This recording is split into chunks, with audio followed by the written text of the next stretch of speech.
There's a few things here that make this festival really unique. I mean, how many places do you get to see this? People rushing to eat cherry pie with their hands tied behind their backs?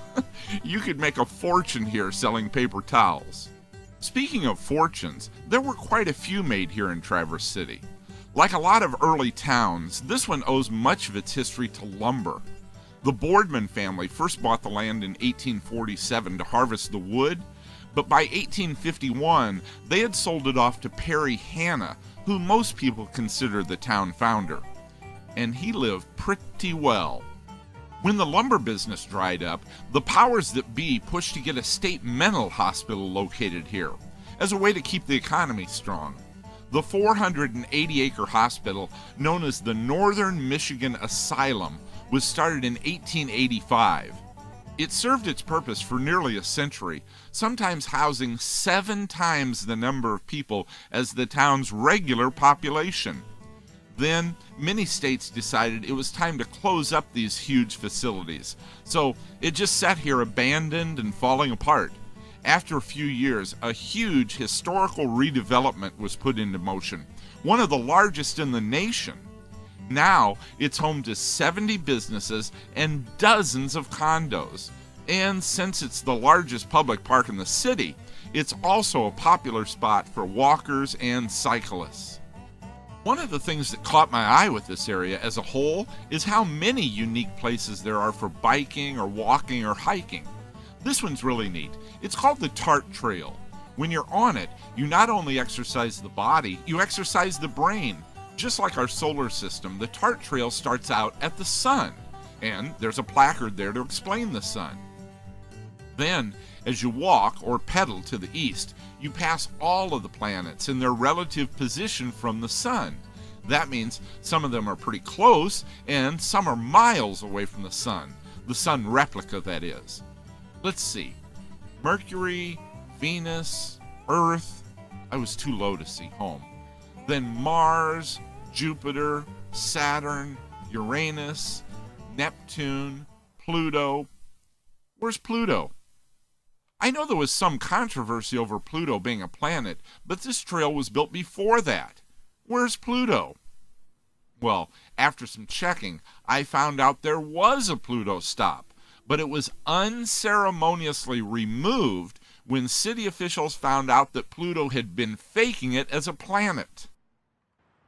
Another one of the big features in the area is the Boardman River. It's quiet and polite when it goes through the downtown area, but when you go a few miles out of town, it starts to kick up its heels just a little. Swimmers, tubers, kayakers, anyone who's into water enjoys the Boardman.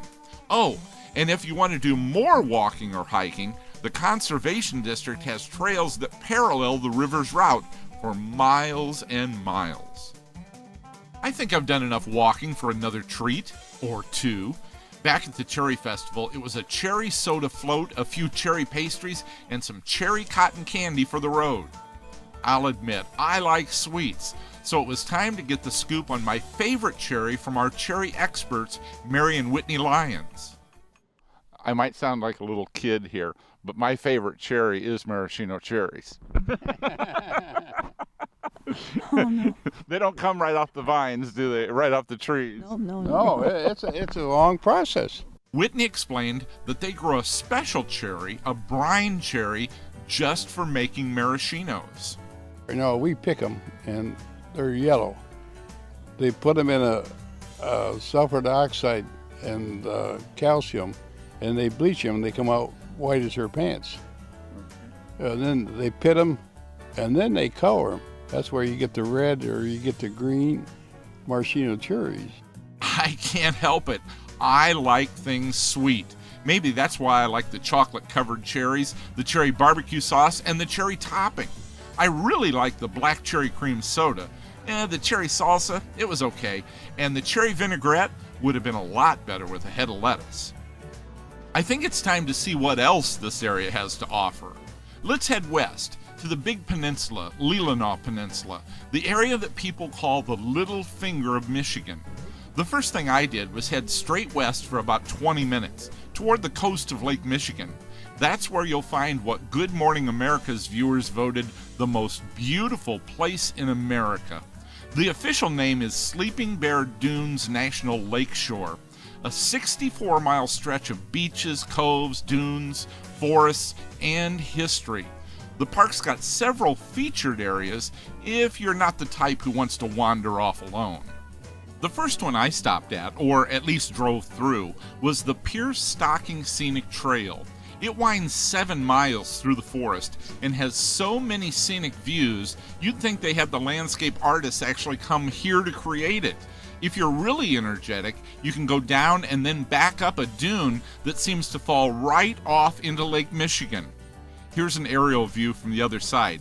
Be careful, it does fall right into Lake Michigan. Just down the road, the park has a dedicated dune climbing area. It may not be quite as strenuous as the first one, but you don't have to worry about dropping off into the lake either. I was really excited to get to the historic village of Glen Haven. Some of the buildings have been restored as shops and museums, like the old Glen Haven Canning Company. They've got a great collection of boats and equipment once used on the waters around this peninsula, like this buoy bell. It's sat on top of a buoy out on the Great Lakes. As it rocked back and forth, the bell would ring. That's pretty helpful when you're inching along in fog so thick you can't even see the front of your own boat. This lighthouse lens used to set 79 feet high at the top of the North Manitou Shoals Lighthouse, out in the center of the Manitou Passage. Then there's a collection of boats, like this one, referred to as the Lighthouse Keeper's Boat. It was made to transport crews and supplies out to the lighthouse. And there's early life-saving boats, the type used by life-saving stations that were scattered along the beaches here. Over on the west side of Glen Haven, there's a spot that explains early rescue operations on the Great Lakes. It's the Sleeping Bear Point Coast Guard Station Maritime Museum. You have to remember, back before electronic global navigation, radar, and depth sounders, ships were always threatened by rocky shoals, narrow passages, and violent weather. The predecessor to the Coast Guard, known as the U.S. Life Saving Service, set up stations in high-risk areas right on the beach where men would run out carrying all of their equipment and a boat at a moment's notice to help save sinking ships and their crews. There were 5 of those beach stations right here along the Manitou Passage. There's still a huge Coast Guard presence in the Traverse City area, just in a different way. I mean, how many festival parades start off with a Coast Guard rescue helicopter flyby? Anyway, back on the peninsula, if you've got the time, Glen Haven also has one of the best swimming beaches in the whole region. Look at that beautiful blue water. Be sure to give yourself plenty of time to explore the Big Peninsula, or Leelanau Peninsula. There's a lot to see. You can't go there without seeing Fishtown. It's actually part of Leland, which is just outside of the national park. Fishtown, as it's referred to, is a historic commercial fishing village that's been preserved and turned into a really interesting tourist spot. This tiny village provided a livelihood for the town's residents for over a century. Early fishermen went out in sailboats and then gas-powered boats and hopefully returned here with their catch at the end of the day. Fishtown preserves the fishing shanties, ice houses, and smokehouses by giving them a new commercial purpose. If you like trendy shops and dining, Leland's got that too. Remember all those things I told you about why this area was great for growing cherries? You know, the climate, the soil. Well, if you're really observant when you're on either peninsula, you'll notice another crop in this area, something other than cherries that's become the number 2 cash crop around these parts. This area is also perfect for viticulture. That means grapes, and that also means wine. There's over 50 vineyards in this area. Isn't it nice of the state to let you know when you're getting close to one? And look what they're serving back at the Cherry Festival. Cherry wine. I'm not much into wine, but when you top it off with some cherry popcorn or cherry beef jerky, who knows the difference? You know, Traverse City itself has a great trendy downtown area. The center of it all is Front Street, one of the town's original thoroughfares, but it's been tamed a lot. A couple of spots in this area really stand out, like the City Opera House that was built in 1891 with 1,200 seats to host concerts and traveling shows. It was a big draw. Then, in 1920, a motion picture company leased it just to close it up and stop it as competition. Tricky. The Opera House just went through an $8.5 million restoration project, and they're back to hosting all kinds of great acts. Just up the street, you'll find the Old State Theater. I wonder if they're the ones who took over the Opera House just so they could close it. Anyway, movie director Michael Moore bought the State Theater in 2007, and now it's home to the Traverse City Film Festival every summer. With the help of 1,000 volunteers, it showcases independent films and documentaries that don't get mainstream distribution. Something that I noticed about this part of the downtown area is how busy it is, even at 9 or 10 o'clock at night. Part of that is because Traverse City is on the western edge of the Eastern time zone. You can read a book here at 9 o'clock at night outside during the summer. Like any place, you want to know your surroundings, but from what I'm told, it's perfectly safe at night, too. Before I leave the world's cherry capital, I have to have just plain and simple cherry pie. They hold the record on that, too, and they prove it in front of the local Sara Lee plant. It's the world's biggest cherry pie, or at least the pan. This baby's almost 18 feet across, and the pie that came out of it was 28,350 pounds. I wonder how much whipped cream you'd need with that.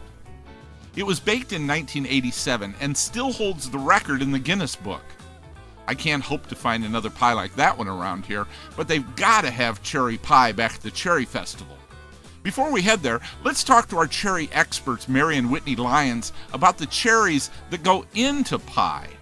Not realizing that I was talking with a blue ribbon winning pie baker, and not a ribbon from any old fair, but from the National Cherry Festival, I just happened to mention that it was hard to tell the difference between sweet and tart cherries. They all taste the same to me. What? Don't want to embarrass you there, but I wouldn't make a cherry pie out of a sweet cherry, and I'm going to give you a cherry pie before you leave here. And she did. A blue ribbon pie from Mary Lyons. Mary, there was only one thing you left out, and that was the ice cream I bought when I left the orchard. Thank you, Mary and Whitney, for the cherry lessons, and thanks for the pie. There's no need to wait for the National Cherry Festival to visit Traverse City, Michigan. There's always plenty of great things to do here, and plenty of great cherry treats, too. Hey, till next time, I'm Jim Barnett. Gotta go. So let's see. How many of my cherry dreams actually came true in Traverse City?